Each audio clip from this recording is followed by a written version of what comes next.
കാരണം ആ ക്യാരക്ടർ വരുന്ന ഒരു ഇമ്പാക്റ്റ് കുറച്ചും കൂടി കൂട്ടാൻ വേണ്ടിയിട്ട്.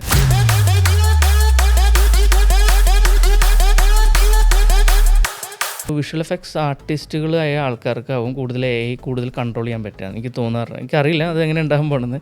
കാരണം വെച്ചാൽ ഭാവിയിൽ കാരണം വെച്ചാൽ വിഷ്വൽ എഫക്ട്സ് പഠിച്ച ഒരാൾക്ക് സ്വാഭാവികമായിട്ടും AI കുറച്ചും കൂടി കൺട്രോൾ ചെയ്യാം. അപ്പോൾ ടർബോയിലൊക്കെ രാജ് സാർ വരുന്ന ഹെലികോപ്റ്ററൊക്കെ നമ്മൾ 3Dയിൽ ചെയ്തതാണ്. പക്ഷെ ഇന്ന് ഇപ്പോൾ AI വന്നപ്പോൾ ഇനി ഇപ്പോൾ മുഴുവനായിട്ടില്ല, പക്ഷെ വരും ഒരു 1 ഇയറിൻ്റെ ഉള്ളിൽ മിക്കവാറും ഈ പുലീനൊക്കെ നമുക്ക് സുഖമായിട്ട് കാണാൻ പറ്റും. കഴിഞ്ഞാൽ ഈ ഡൈനോസറിനെ നമ്മൾ CGIയിൽ ഉണ്ടാക്കി എല്ലാം സെറ്റ് ചെയ്തതിന് ശേഷം ആനിമേഷൻ ചെയ്ത് അത് സെപ്പറേറ്റ് ഒരു ഫയലായിട്ട് ഇരിക്കുന്നുണ്ടാവും. ഇത് കൊണ്ടേ മെർജ് ചെയ്യുന്ന പരിപാടിയാണ് വിഷ്വൽ എഫക്ട്സ്.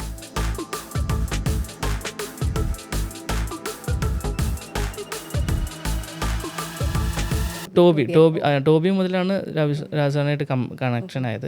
അപ്പോൾ ആ സിനിമയിൽ രാജസാറാണ് നായകനുണ്ടായിരുന്നത്. അങ്ങനെയാണ് കണക്റ്റഡ് ആയിട്ട് പിന്നെ മൊത്തം അവരുടെ ആയിട്ടൊരു റാപ്പോ കറക്റ്റായി. അപ്പോൾ അങ്ങനെ വന്നതാണ്. പിന്നെ ടർബോയിൽ നമ്മൾ വർക്ക് ചെയ്തിരുന്നു. ഞാൻ സൂപ്പർവിഷൻ ഞാൻ പോകണം. അതിൻ്റെ മെയിൻ സൂപ്പർവൈസർ സന്തോഷ് രാജ് പറഞ്ഞ ആളായിരുന്നു. പിന്നെ ഇങ്ങനെ കുറച്ച് പോർഷൻ നമുക്ക് ഇങ്ങനെ VFX സൂപ്പർവിഷൻ ചെയ്യാൻ വേണ്ടിയിട്ട് അങ്ങനെ പോയതാണ്. പിന്നെ നമ്മൾ കുറച്ചധികം പോർഷൻ നമ്മൾ VFX അതെന്ന് വെച്ചാൽ ടർബോയിലൊക്കെ കുറേ VFX ഉണ്ട്. അപ്പോൾ ഇപ്പോൾ എന്താ വെച്ചാൽ VFX കുറേ ഉള്ളതുകൊണ്ട് മിക്കവാറും സിനിമകളും സ്പ്ലിറ്റ് ചെയ്തിട്ടാണ് വർക്ക് ചെയ്യാറ്. കുറേ പല പല സ്റ്റുഡിയോസിന്. അപ്പോൾ അതിലൊരു പോർഷൻ നമ്മൾ VFX ടർബോയിലാണ്. ഇപ്പോൾ ടർബോയിലൊക്കെ രാജ് സാർ വരുന്ന ഹെലികോപ്റ്ററൊക്കെ നമ്മൾ 3Dയിൽ ചെയ്തതാണ്. ക്യാരക്ടർ അത് ഫസ്റ്റ് അത് ഇൻട്രോ വരുന്നത് ആദ്യം അത് ശരിക്ക് റിയലായിട്ട് ഹെലികോപ്റ്റർ വെച്ച് ഷൂട്ട് ചെയ്തു. പക്ഷേ അതിൻ്റെ കളറ് അതാ പറഞ്ഞ ഡയറക്ടറുടെ കോളാണ്. ഡയറക്ടർക്ക് വൈശാഖ് സാറിന് അത് വൈറ്റ് എന്നുള്ള ബ്ലാക്ക് കളറുള്ള ഹെലികോപ്റ്റർ വേണം, ചോപ്പർ വേണമെന്നാണ്. അങ്ങനെ അത് ബ്ലാക്ക് ആക്കാൻ നോക്കി ഞങ്ങൾ. ഇതന്നെ ബ്ലാക്ക് ആക്കാൻ നോക്കി, പക്ഷെ നടക്കുന്നില്ല. പിന്നെ അത് ഫുള്ള് റിമൂവ് ചെയ്തിട്ട് നമ്മൾ 3Dയിലുള്ള ചോപ്പറിന് കൊണ്ടുവച്ചിട്ട് അതിൽ വരുന്നത്. കാരണം ആ ക്യാരക്ടർ വരുന്ന ഒരു ഇമ്പാക്റ്റ് കുറച്ചും കൂടി കൂട്ടാൻ വേണ്ടിയിട്ട്.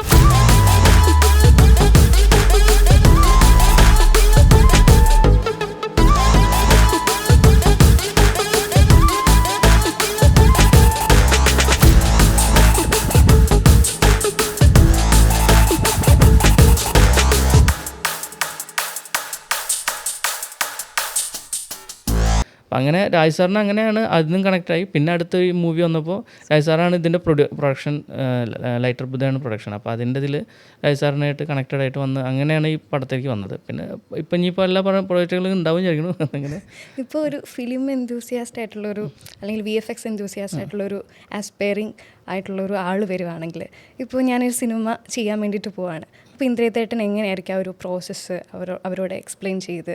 അതായത് നോർമൽ കേസിൽ നമ്മൾ വിളിക്കുമ്പോൾ ഈ സിനിമ ചെയ്യുമ്പോൾ VFX എന്തിനാണ് VFX എന്നുള്ളതാണ്. ഇപ്പോൾ ഒരു സിനിമയിൽ VFX നിർബന്ധം ഉണ്ടെങ്കിൽ മാത്രം ചെയ്താൽ മതി.